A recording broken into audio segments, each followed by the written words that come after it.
Dalam nama Bapa dan Putera dan Roh Kudus. Amin. Ya Bapa yang Maha Rahim, terima kasih selama ini Kau jaga kami, Kau berkati keluarga kami dalam kerahiman-Mu. Terima kasih kami boleh hidup mengenal Engkau sebagai Bapa yang Maha Rahim. Izinkan kami manusia yang sering lemah ini boleh memahami dan menyelami kerahiman-Mu. Biarlah kami boleh berlindung dalam kasih-Mu. Dari hati-Mu yang Maha Rahim, biarlah mengalir berkat-berkat kesembuhan bagi mereka yang sakit, berkat-berkat jalan keluar bagi mereka yang mengalami kebuntuan, berkat-berkat pertolongan yang nyata bagi mereka yang sangat memerlukan bantuan dan pertolongan-Mu.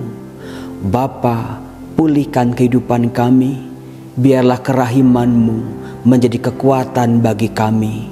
Dalam nama Yesus Kristus kami berdoa. Dalam nama Bapa dan Putera dan Roh Kudus. Amin. Salam damai sejahtera saudara-saudara yang terkasih, pencinta firman Tuhan. Berjumpa kembali dengan Bible Learning with Father Joseph. Saudara-saudara, apa kabar Anda hari ini? Apakah Anda sudah ke gereja? Silakan tulis di kolom komen hari Minggu ini Anda ke gereja mana, ke paroki mana, bersama siapa, dan inspirasi apa yang Anda bisa bawa pulang. Saudara-saudara, hari Minggu ini jangan sampai Anda kehilangan sebuah kekuatan yang mengalir dari rahmat-rahmat yang mengalir dari Allah, yaitu 1 minggu setelah Paskah, gereja merayakan sebuah misteri yang luar biasa, yaitu Minggu Kerahiman Ilahi. Saudara-saudara, mengapa Minggu Kerahiman Ilahi menjadi sangat penting buat hidup orang beriman? Karena begini, siapa sih manusia yang bisa memahami, menyelami sifat-sifat Allah, jalan-jalan Allah, kehendak-kehendak Allah? Saudaraku, kalau Allah yang maha sempurna, maha kuasa, maha besar bisa dipahami 100% oleh akal manusia, ia bukan Allah lagi. Maka dari itu saudara-saudara, luar biasanya melalui pewartaan-pewartaan kitab suci, melalui firman-Nya, sungguh luar biasa Allah yang memperkenalkan dirinya, sifatnya kepada kita manusia. Sebab sebagai manusia kita tidak bisa mampu mengenal Allah. Kita tidak bisa punya akses untuk memahami siapa Allah, apalagi mengenal dirinya. Tetapi syukur kepada Allah, Allah lah yang berinisiatif memperkenalkan dirinya kepada kita. Nah, salah satu sifat Allah yang dibuka oleh Allah kepada umat manusia adalah sifatnya yang Maha Rahim. Saya pernah mengatakan bahwa dalam kitab Keluaran Allah memperkenalkan dirinya di hadapan umat Israel. Adonai, Adonai El Rahum, We Hanun, Erekafayim, We Rafeshet, We Emet. Tuhan adalah Allah yang Maha Rahim, pengasih, pengampun, dan berlimpah kasih dan setianya. Bagaimana kerahiman Allah dihadirkan, diperkenalkan dalam kuasa kasih Tuhan Yesus yang bangkit dari kematian, bisa kita baca dalam Injil Yohanes bab 20 ayat 19 sampai 31, yang bukan sebuah kebetulan menjadi bacaan Injil di hari Minggu tanggal 16 April tahun 2023. Ditampilkan bagaimana kerahiman Allah sungguh-sungguh memulihkan, kerahiman Allah sungguh-sungguh menyembuhkan, kerahiman Allah sungguh-sungguh mempersatukan. Romo-romo, tunggu dulu sebelum Romo melanjutkan. Kalau saya ingat tadi pagi di gereja bacaan Injilnya bukankah tentang Thomas yang tidak percaya bahwa Yesus telah bangkit? Siapa yang sakit? Siapa yang disembuhkan? Siapa yang berkonflik lalu didamaikan? Siapa yang hancur-hancuran lalu dipulihkan oleh Tuhan Yesus oleh kerahimannya? Saudara-saudara yang terkasih, di video saya 2 tahun yang lalu, saya pernah menjelaskan tentang makna El Rahum, Adonai El Rahum. Sifat pertama yang ditampilkan oleh Allah kepada seluruh umat Israel, kepada manusia, adalah Allah yang Maha Rahim. El Rahum. Rahum mirip-mirip sama bahasa Arab, mirip-mirip juga sama bahasa Indonesia, Rahim. Jadi untuk bisa memahami El Rahum, Allah yang Maha Rahim, silakan kita bisa memahami rahim yang dimiliki oleh seorang perempuan. Di dalam rahim, saudara-saudara, disitulah awal cikal bakal kehidupan kita di dunia. Maka ketika kita berdoa, Tuhan Engkau Maha Rahim, kita harus sadar awal, cikal bakal, permulaan, titik berangkat kita semua berasal dari Allah. Tidak ada satu manusia pun yang lahir dari lubang batu, bukan? Kemudian juga di dalam rahim, disitulah benih janin bertumbuh dan berkembang. Saya pernah mengatakan juga bagaimana ketika kita berkata, berdoa, menyapa Allah, ya Allah Engkau Maha Rahim, kita harus menyadari betul-betul, menghidupi, hidupku harus berkembang. Hidupku berkembang di dalam Allah. Bukan cuma berkembang badannya, tingginya, segala materi-materi yang menempel dalam kehidupan kita. Ingat saudara-saudara, kualitas iman kita yang juga harus berkembang. Dari kita dibaptis, dari kita terima komuni pertama, dari kita dewasa, menikah sampai tua. Apakah iman kita adalah iman yang berkembang? Semakin mengenal Dia, semakin hidup dalam kasih-Nya, semakin mengusahakan pertobatan, semakin menampilkan wajah Allah kepada keluarga kita, kepada orang-orang di sekitar kita. Itu artinya iman kita berkembang, termasuk semakin rajin membaca kitab suci. Kemudian juga di dalam rahim kita bisa melihat awal cikal bakal janin itu enggak berbentuk, tetapi pelan-pelan dalam proses menurut waktu kita dibentuk. Ada tangannya, ada kakinya, ada hidungnya, ada kepalanya. Jadi saudara-saudara, bukan sekedar berkembang, bertumbuh, tetapi juga dibentuk. Yang namanya proses bentukan Tuhan itu selalu tidak mudah. Kok Romo begitu sih? Apakah Allah artinya mempersulit kehidupan manusia? Ternyata tidak, saudara-saudara. Dalam lika-liku hidup manusia, Tuhan juga membentuk kehidupan kita. Maka saudara-saudara, kita perlu menyadari setiap kita berdoa, Tuhan Engkau Maha Rahim. Oh iya Romo, saat ini ketika saya sedang sakit, mungkin ada bentukan Tuhan yang Tuhan lagi bentuk buat saya. Ketika Romo saya lagi sukses, usaha-usaha saya berkembang, Romo ada satu sisi yang Tuhan sedang bentuk dalam kehidupan saya. Jadi bentukan Tuhan itu bukan sekedar masalah sakit penyakit. Ketika kita sehat, rezeki-rezeki kita mengalir, karir kita luar biasa, di situ juga Tuhan sedang membentuk kehidupan kita. Ketika hidup kita lancar-lancar kayak jalan tol gitu, Tuhan sedang membentuk kehidupan kita. Segala peristiwa dalam kehidupan kita ada bentukan-bentukan Tuhan yang harus kita sadari. Jangan sampai kita tidak menyadari bentukan-bentukan Tuhan. Mana nih yang lagi dipoles, mana yang harus dikikis, mana yang harus dikurangi, mana yang harus ditepuk-tepuk, mana yang harus dibengkok-bengkokin, mana yang harus dibakar-bakar, supaya menjadi ciptaan yang luar biasa sebagaimana yang dikehendakinya. Kemudian juga di dalam rahim seorang bayi dilindungi secara luar biasa, diberi asupan, diberi nafas di situ. Maka saudara-saudara, ketika kita mengatakan Allah Engkau Maha Rahim, sadarilah semua hal yang kita terima, semua kebaikan-kebaikan, prestasi-prestasi kita, kemampuan-kemampuan kita mengalir dari kerahiman Allah. Jangan pernah lupa, sebab kalau ini kita tidak pahami, ini kita singkirkan, kita malah jatuh pada kesombongan.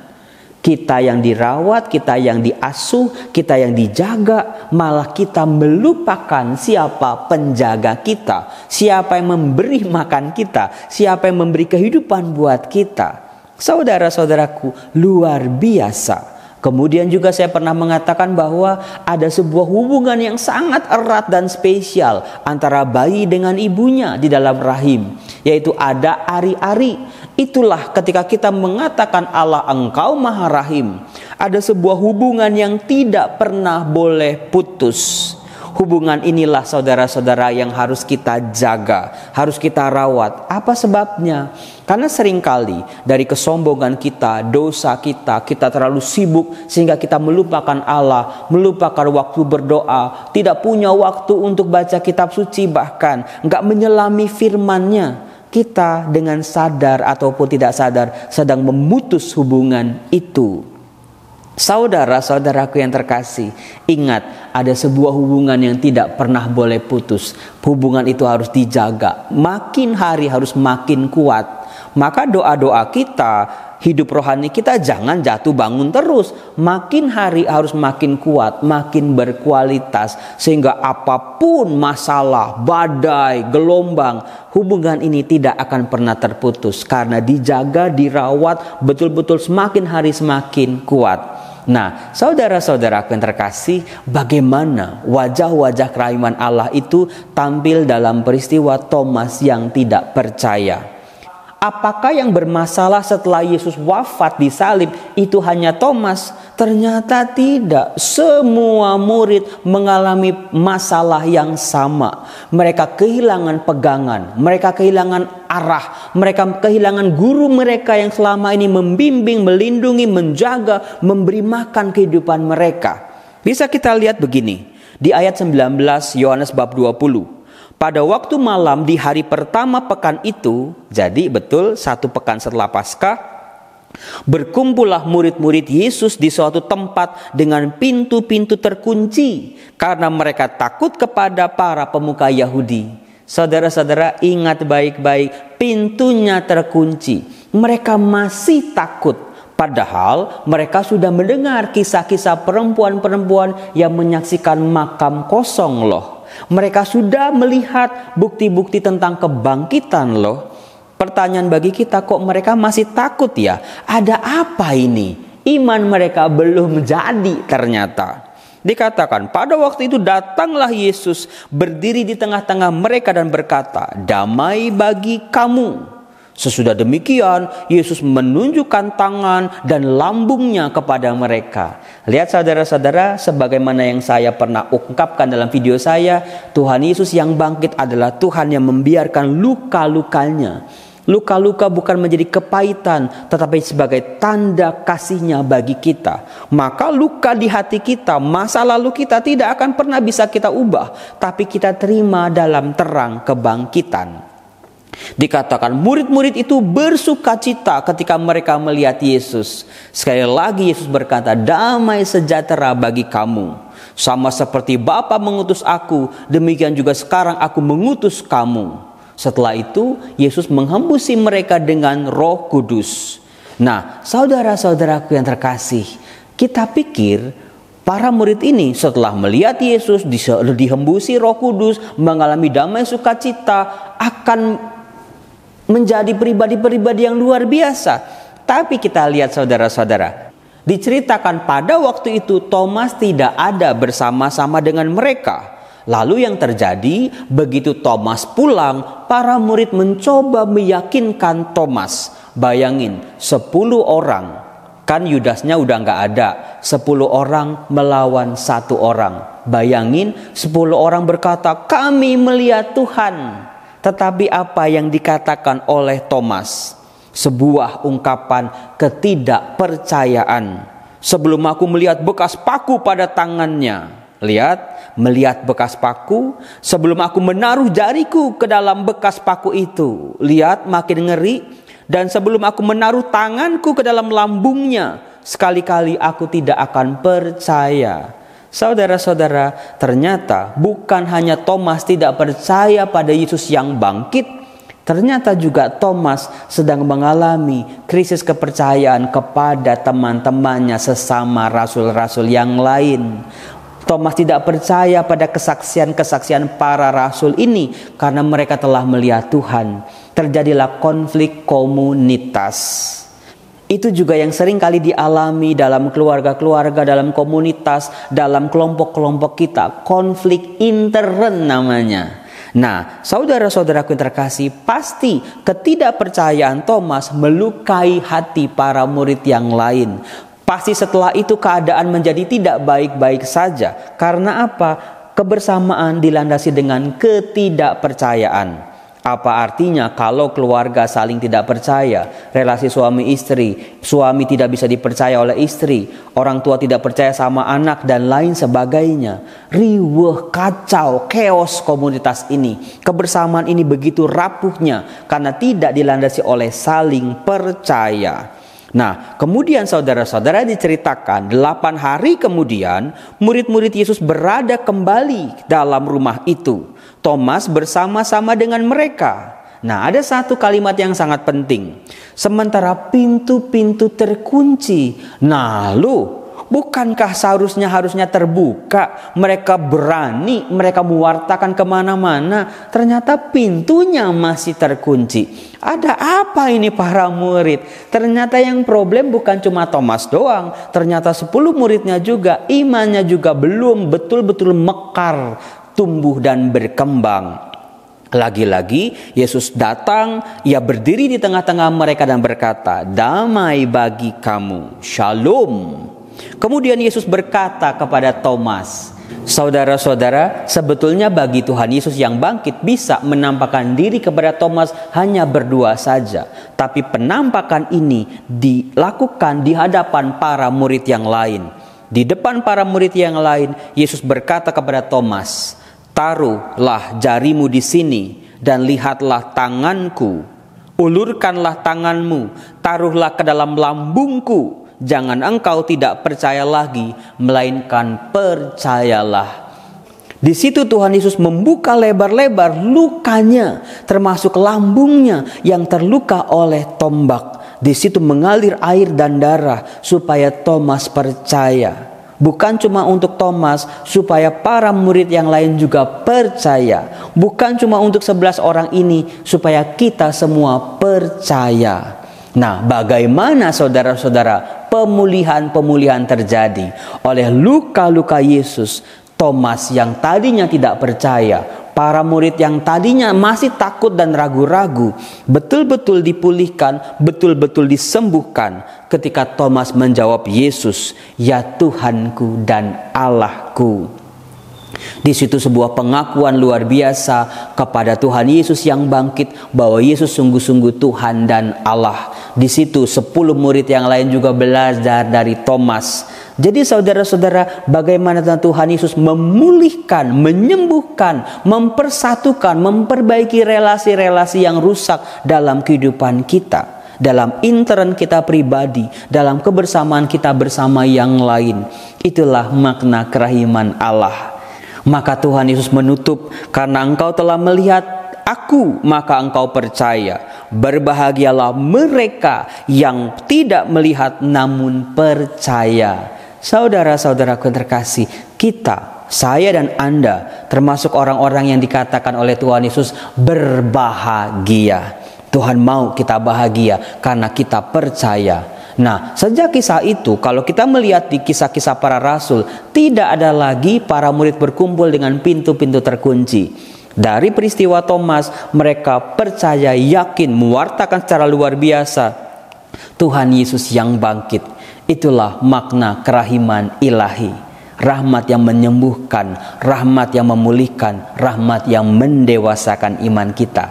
Salam damai sejahtera saudaraku. Tuhan Yesus memberkati. Mari kita bernyanyi, Yesus kau andalanku, Yesus kau andalanku, Yesus kau andalanku, Engkau andalanku sepanjang hidupku.